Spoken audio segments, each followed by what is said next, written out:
नमस्कार विद्यार्थी मित्रांनो, जी के स्पर्धा परीक्षा आरत या शैक्षणिक यूट्यूब चॅनलवर आपले हार्दिक स्वागत आहे.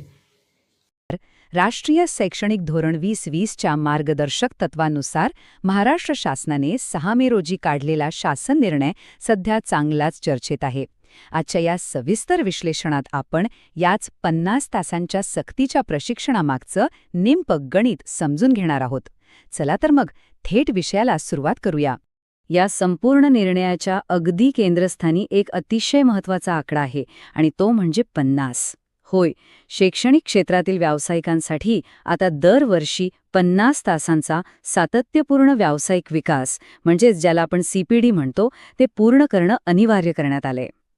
शिक्षणाचा दर्जा वाढवण्याच्या दृष्टीने हे एक मोठं पाऊल आहे.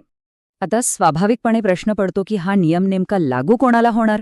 तर हे राज्यातील सर्व माध्यमांच्या शाळांसाठी लागू आहे. विशेषतः शासकीय आणि खाजगी अनुदानित शाळांमधील इयत्ता 1ली ते 12वी पर्यंत शिकवणारे शिक्षक, मुख्याध्यापक, उपमुख्याध्यापक आणि पर्यवेक्षक या सर्वांना हे 50 तासांचं प्रशिक्षण पूर्ण करणं सक्तीचं असणार आहे. या संपूर्ण प्रक्रियेची रूपरेखा आपण थोडक्यात पाहूया. आपण मिश्रित पद्धती, ऑफलाईन आणि ऑनलाईन प्रशिक्षण, त्यातील अपवाद, डिजिटल मॉनिटरिंग आणि शेवटी प्रशासकीय कारवाई या क्रमाने पुढे जाणार आहोत. चला तर मग पहिल्या भागाकडे वळूया, जो आहे मिश्रित पद्धती म्हणजेच ऑनलाईन व ऑफलाईनचा संगम. आता हे 50 तास सलग एकाच पद्धतीने न ठेवता एका कॅफेटेरिया दृष्टिकोनातून अतिशय हुशारीने विभागले आहेत, जेणेकरून कामाचा अतिरिक्त ताण येऊ नये. एकूण 50 तासांची विभागणी कशी झाली आहे बघा. 60% म्हणजेच 30 तास हे पूर्णपणे ऑफलाईन असतील आणि उरलेले 40% म्हणजे 20 तास हे ऑनलाईन स्वरूपाचे असतील. अगदी सोपं गणित आहे. प्रशिक्षणाची गुणवत्ता उच्च दर्जाचीच राहावी आणि वेळेचा अपव्यय टळावा यासाठी शासनाने एक अत्यंत स्पष्ट आणि कडक नियम घातलाय. राज्य स्तरावर SCERT पुणे आणि जिल्हा स्तरावर डायट या केवळ 2च शिखर संस्था हे काम पाहतील. याचा अर्थ असा की इतर कोणत्याही संस्था किंवा NGOकडून समांतर प्रशिक्षण घेण्यास किंवा आयोजित करण्यास इथं सक्त मनाई करण्यात आली आहे. आता वळूया आपल्या दुसऱ्या महत्त्वाच्या टप्प्याकडे. हे जे 30 तासांचे ऑफलाईन प्रशिक्षण आहे त्याची रचना नेमकी कशी असणार आहे ते समजून घेऊया. ह्या ऑफलाईन प्रशिक्षणाचं नियोजन अतिशय शिस्तबद्ध पद्धतीने केलं गेलंय. हे संपूर्ण काम कॅस्केड पद्धतीने राबवलं जाईल, म्हणजे अगदी राज्य स्तरापासून ते थेट केंद्र स्तरापर्यंत. एकूण 5 दिवसांचं हे सत्र असेल आणि दररोज 6 तास याप्रमाणे चालेल.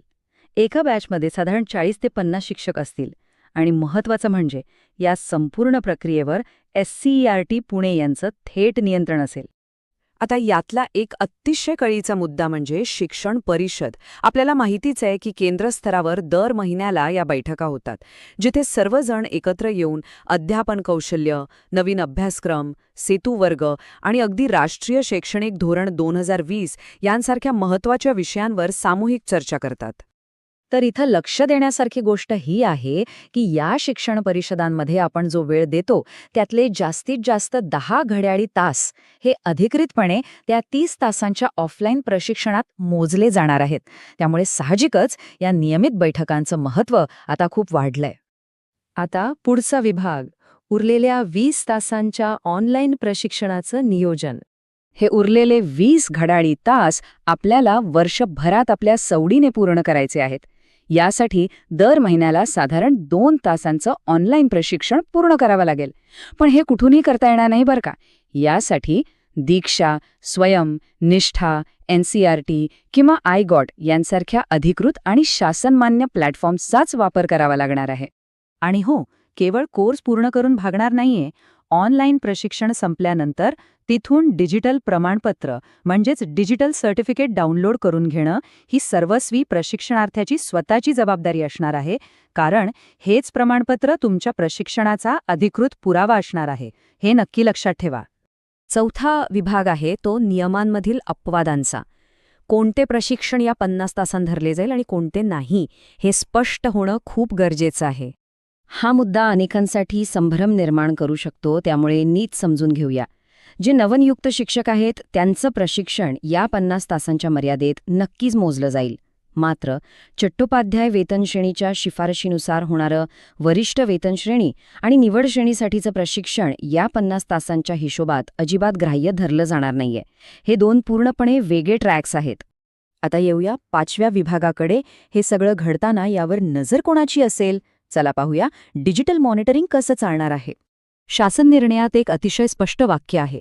प्रशिक्षणार्थ्यांच्या प्रशिक्षण प्रगतीचे निरीक्षण आणि सहनियंत्रण विद्या समीक्षा केंद्र म्हणजेच VSK डॅशबोर्डच्या माध्यमातून करण्यात येईल.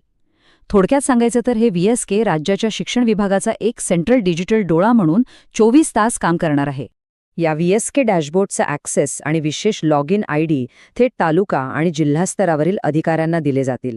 म्हणजे विचार करा, कोणकोणत्या शिक्षकांनी प्रशिक्षण सुरू केलंय, कोणी ते यशस्वीपणे पूर्ण केलंय आणि कोणी ते अर्ध्यावरच सोडून दिलंय, याची अगदी इत्थंभूत आणि अचूक आकडेवारी अधिकाऱ्यांना त्यांच्या स्क्रीनवर एका क्लिकवर दिसणार आहे. सगळंच अगदी पारदर्शक.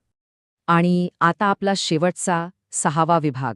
जर या सक्तीच्या प्रशिक्षणाकडे पाठ फिरवली तर काय प्रशासकीय कारवाई होऊ शकते? ह्या संदर्भातले नियम अत्यंत कडक आहेत. सर्वात आधी शिक्षकांना प्रशिक्षणासाठी विहित वेळेत अधिकृतपणे कार्यमुक्त करण्याची जबाबदारी संबंधित अधिकाऱ्यांची असेल. त्यात कसूर झाल्यास स्वतः अधिकारीच जबाबदार धरले जातील. आणि दुसरीकडे जे प्रशिक्षणार्थी गैरहजर राहतील किंवा प्रशिक्षण अर्ध्यावरच सोडतील त्यांच्यावर 2011च्या राज्य प्रशिक्षण धोरणानुसार थेट कारवाई प्रस्तावित केली जाईल. त्यामुळे याकडे दुर्लक्ष करून चालणार नाही. आता एवढा मोठा राज्यव्यापी उपक्रम राबवायचा म्हणजे खर्चाचा मुद्दा येतोच. पण त्याचीही तजवीज करण्यात आली आहे. या संपूर्ण प्रशिक्षणासाठी लागणारा आवश्यक निधी समग्र शिक्षा अभियानातून किंवा शासनाकडे उपलब्ध असलेल्या इतर राज्य निधीतून केला जाईल, अशी स्पष्ट तरतूद या निर्णयात आहे. त्यामुळे आर्थिक बाजूने कोणतीही अडचण येणार नाही. जसा हा नवीन शासन निर्णय आणि त्याची काटेकोर यंत्रणा प्रत्यक्षात उतरेल तसा एक अतिशय महत्त्वाचा प्रश्न आपल्या सर्वांसमोर उभा राहतो. हे अतिशय बारकाईने मॉनिटर केलेलं आणि ऑनलाईन ऑफलाईनचं अचूक मिश्रण असलेलं हे 50 तासांचं मॉडेल खऱ्या अर्थाने महाराष्ट्रातील वर्गखोल्यांचं आणि शिक्षणाच्या गुणवत्तेचं भविष्य कशाप्रकारे बदलून टाकेल हा नक्कीच विचार करण्यासारखा मुद्दा आहे. आजच्या या सविस्तर विश्लेषणात सहभागी झाल्याबद्दल मनःपूर्वक धन्यवाद. हा व्हिडिओ संपूर्ण पाहिल्याबद्दल आपले मनपूर्वक धन्यवाद. ही बेसिक माहिती तुम्हाला आवडली असल्यास लाईक आणि कमेंट जरूर करा. आणि आणखीनही तुम्ही आमच्या चॅनलला सबस्क्राईब केले नसेल तर चॅनलला सबस्क्राईब जरूर करा. तसेच हा व्हिडिओ आपल्या मित्रमैत्रिणींनाही शेअर करायला विसरू नका.